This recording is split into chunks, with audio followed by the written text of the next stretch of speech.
what this lady has done. With Oprah, yeah, I think she's evil. She's definitely murdered before. Like you? Who the hell said I got to like you?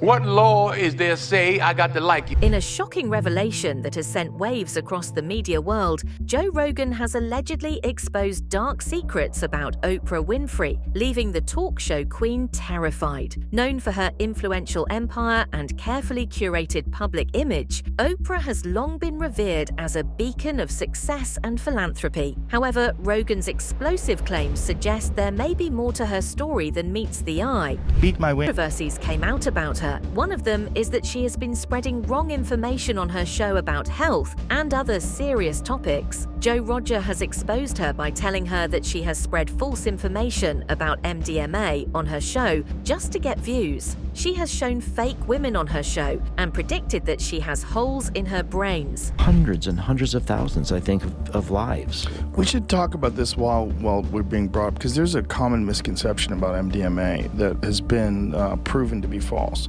And it was like that it makes holes in your brain.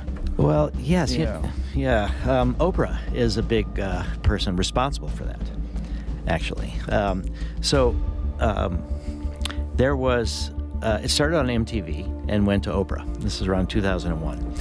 So what had happened was that there was a young woman who her mother worked at a drug abuse treatment center, and she had problems with cocaine. Short time after that, Oprah decides that she's going to do a show, and she contacts me and us because we are now, advocates, and she knew about what we're doing, and we're trying to start MDMA research. She says her team says that they want to do 2 shows on ecstasy. It's such a big thing. They want to do one on the risks and one on the benefits. I'm like, great, sounds great. And they said, well, we're going to do the one on the risks first. And they brought this woman who had all these holes in the brain, supposedly, to be on the show. Oprah also faced criticism for promoting unhealthy diet culture during the height of her talk show's popularity. According to Joe Rogan, Oprah's endorsements of various diets and weight loss products often lacked scientific evidence and played a role in perpetuating unrealistic body standards. Oprah also pushed an unhealthy amount of diet culture onto her audience. What I did was I fasted without cheating for a solid 6 weeks. I ate absolutely nothing. And would consistently back less than credible people to give medical information, including Dr. Phil, Dr. Oz, specifically Dr. Oz. He was a very unethical individual to have on the Oprah Winfrey Show, in my opinion, and his own show is a whole other can of worms. But he was consistently trying to sell different diet pills, miracle weight loss pills that simply did not work. This raised concerns about the impact her influence had on her audience's health and self-image. Using your medical degree to sell junk diet pills, in my opinion, is disgusting. This kind of medical misinformation was most certainly not the only kind of misinformation that we would see on the Oprah Winfrey Show. We also saw a lot of spiritual manipulation and spiritual misinformation. In 2010, Oprah Winfrey brought on self-proclaimed spiritual healer onto the Oprah Winfrey Show named John of God. John of God caught a lot of media attention for allegedly being able to place his hands on people and heal them through the power of prayer. John of God would also perform surgeries with scissors and his bare hands. During her widely popular talk show, Oprah Winfrey often invited controversial guests, one of whom was Christiane Northrup, a self-proclaimed women's health expert. Northrup made several highly questionable statements on the show, including the outrageous claim that love could cure AIDS in women. Part 5. Another person who was a constant and controversial guest on the Oprah Winfrey Show was self-proclaimed women's health expert Christiane Northrup. Some of Christiane's theories that were presented as facts on the Oprah Winfrey Show was her beliefs that love could heal AIDS, that mammograms are inherently inherently unsafe for women to undergo, and that thyroid issues in women is caused from women not speaking enough. Those kinds of guests were frequent flyers on the Oprah Winfrey Show, which in hindsight was extremely irresponsible of Oprah to do. Her remarks, along with other controversial advice, posed serious risks to women's health. This raises concerns about Oprah's priorities. Rather than ensuring responsible and accurate content, it appears she was more focused on attracting viewers. In the mid-2000s, Oprah would find herself wrapped in one of the biggest scandals of her career that has been beautifully swept under the rug by her top-of-the-line PR team. In 2007, Oprah Winfrey opened the Oprah Winfrey Leadership Academy for Girls in South Africa. This was an all-girls school that hosted girls in grades 8th through 12th. Oprah made the decision to open this school for girls in South Africa after having a long conversation with Nelson Mandela, who was the president of South Africa at the time. Joe Rogan has criticized Oprah Winfrey on his podcast, raising several controversial points. One notable instance was when he discussed the book The Secret, which Oprah promoted as a way to achieve success through positive thinking and visualization. Did you see Oprah fall down? Yes, and it's honestly... She's a little old to be falling down. You loved it? I loved it. Wow. Loved it. You She didn't like get when hurt. people get hurt. She's fine. She's dead. She died? Yes. All right. Ding dong. The witch is dead. She did. No, Imagine if she did, and I was if she died from the joking fall. about her. Yeah, No, she didn't die. no, she's fine. I just think like She looks like she got hurt. it's nice to see billionaires fall. Oh, How about that? well, that's weird. It's nice to see somebody hit. No, it humanizes her. She is such a figure of perfection. This criticism aligns with broader concerns about the influence of talk shows on public perceptions of health and medicine. Rogan argues that Oprah's platform has often given a voice to unverified and sometimes harmful medical advice, contributing to a culture of misinformation that has persisted in the media for years. Say something positive about MDMA. And then Oprah said to her, do you know what you might be doing to your brain with all these holes in the brain? We'd like to offer you a brain scan. And if your brain scan looked like hers, would you, I think it was Lynn Smith was her name that had the holes in the brain, would you stop using if your brain looked like that? And she said, well, I'd be willing to do a brain scan. But the very next day she contacted MAPS. She contacted us and said that, should she do this brain scan? And I said, you definitely should do it, but do it with different people.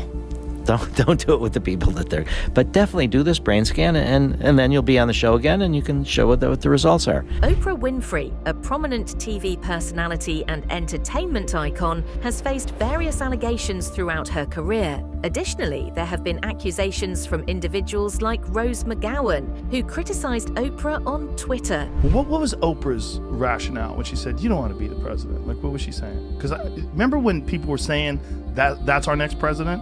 Remember when Trump got elected, you know, they showed Oprah and they were saying, like, there was, I believe it was like NBC tweeted it, this is our next president. Like, a lot of people wanted Oprah to run, and they felt like if Trump could win, Oprah could win. When I saw Trump win, I was like, see, you can win outside. You can win if you're coming from outside of politics. Monique has also made explosive allegations about Oprah Winfrey, accusing her of using her significant power and influence for personal gain, often at the expense of others. We got labeled as difficult because I said one word, and that was no. Now, I said no to some very powerful people. I said no to Oprah Winfrey. I said no to Tyler Perry. I said no to Lee Daniels. And I said no to Lionsgate. And the difficulty came in when people that look like me, like Oprah, Tyler, Lee Daniels, and I gotta put my brother Steve on the list, y'all knew I was not wrong. Each one of you said to me, Monique, you're not wrong. And when I heard you go on the air and you said, my sister done burnt too many bridges, and there's nothing I can do for her now. These claims have ignited a media frenzy, fueling discussions about accountability and integrity within the entertainment industry. Mo told Tyler Perry, Oprah Winfrey, Tell him. and Lee Daniels to her private parts. Not my private parts. Well, you said if I had one, Yeah. I want them three to my private parts. Yeah. It wasn't private parts on stage. Dave Chappelle has shared his experience on Oprah's show, revealing that he felt mistreated and manipulated during his appearance. It was completely outside of my frame of reference. I've been in show business since I was 14, and I've heard the stories of what happens, and I've seen these kinds of things play out in front of me. Okay. When you say you heard the stories, what do you mean? What stories? I mean, you see before, look, Mariah Carey made a $100 million deal, and 3 months later, she's all of a sudden mysteriously crazy. Or Martin Lawrence punches through and he's waving a gun on the street screaming, "They're trying to kill me." Yeah. His story is part of a larger conversation about how some guests feel exploited or pressured when dealing with powerful media figures. This adds to the ongoing debate about the ethical responsibilities of influential personalities in the entertainment industry. Yeah, we hear those stories. And it always happens around the time in their career where it seems as though they're crossing over the next plateau. Yeah. Would you say you lost your mind, sort of? No. No. Not exactly. Okay. I wasn't crazy, but it's incredibly stressful. Yeah.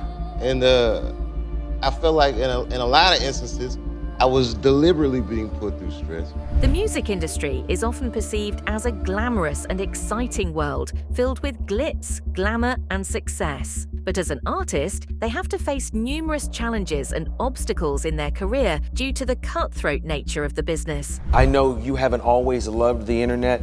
How are you seeing progress right now with all of that? Can you use it to your advantage? It's a double-edged sword, you know. A lot of artists aren't getting paid full scale for their art, and the internet, because of downloading and things like that, is kind of like a black hole, and it's hard to audit, it's hard to get accounting, and it's not that it's just about the money. Sadly, this dark side is not limited to just artists, but extends to all those involved in creating and promoting music. Many individuals behind the scenes also face exploitation and mistreatment in pursuit of success. But it's about justice and fairness, and when people say that they love you and they respect you, but at the same time take, 80% of your earnings, then expect you to fix your own communities, and they'll probably edit all of this out, but then it gets, that's the sharp part of the sword, and we're at the wrong end of it right now. So eventually, with courageous people going out there and actually saying something and standing up for it, I think we'll get some balance. Additionally, Dwayne Johnson and Oprah Winfrey face significant backlash following the launch of the People's Fund of Maui in late August. The initiative was designed to provide direct financial support to adults displaced by the devastating wildfires that ravaged Lahaina and Kula in Maui, Hawaii. Oprah has been loved by the public for her generosity, but now with one move of generosity, she's angered Hawaiians. Oprah recently announced with Dwayne Johnson they will be donating $10 million to help recovery from the fires going on in Maui. The Maui fires are the worst natural disaster in American history, with 115 confirmed dead so far and 385 people still missing. For Oprah, she's had a mixed reaction in Hawaii, where she wasn't allowed into a shelter for people who lost their homes due to the fire. That's because even though she was going to the shelter to hand out supplies, the staff wouldn't let her in because she wanted to bring her camera crew in as well, and they thought it would disturb the victims. Despite their intentions, the fund sparked criticism, with many questioning the approach and the involvement of such high-profile figures in managing the relief efforts. Oprah did eventually go in, but it was reported she spent over an hour arguing trying to get her camera crew to go in as well.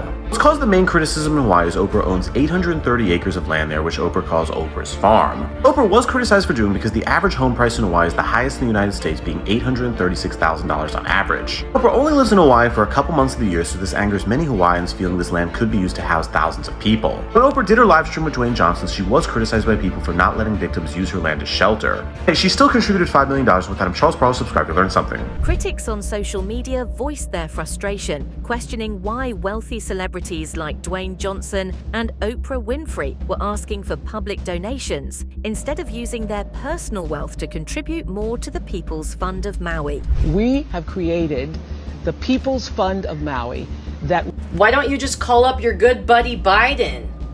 He's sent billions, hundreds of billions to Ukraine. We have plenty of money going in from our taxes. We have plenty to take care of Maui. Many felt that given their immense financial resources, the celebrities should have taken on a larger share of the responsibility for the relief efforts rather than relying on the public to step in. The irony of a billionaire whose mansion did not get touched. You send them money. You and all your rich friends. How about Hollywood all donates? And we keep track of how much you guys send to Maui. You could rebuild that entire town if you wanted to. But we all know what you're up to. All those acres of land, all those missing kids. You're in on it, and we, the people, know it. Many people argue that Oprah Winfrey lacks discernible talent, yet her immense wealth and influence continue to thrive. Yep, I'd be smiling like that too if I had land for sale. They both are like, 16 more acres for us for half the price. But what is her talent? What is Oprah's talent? I can only recall one moment from that show all these years. It's when you get a car, you get a car, you get a car, you get a car. Critics often point out that while she may not have traditional skills that are immediately apparent, her ability to build a media empire and maintain a powerful public persona has allowed her to remain one of the most influential figures in the world. This has led to debates about whether success is truly based on talent or the ability to leverage influence and personal branding. You know, the thing about that one is they actually didn't they got a car, but they had to pay for that car. Yeah, you get the car, but on the way I'll pay for that shit. Yeah. Otherwise, get the keys back. Dummy. Ain't no shit for free. Except the land that she has acquired. Yeah. $2.8 billion? Whoa, calm down. That's not all the money that I have. I have way more than that, probably. She's not pretty. What do you think about the claims surrounding Oprah Winfrey's actions and influence in the media? Share your thoughts in the comments below.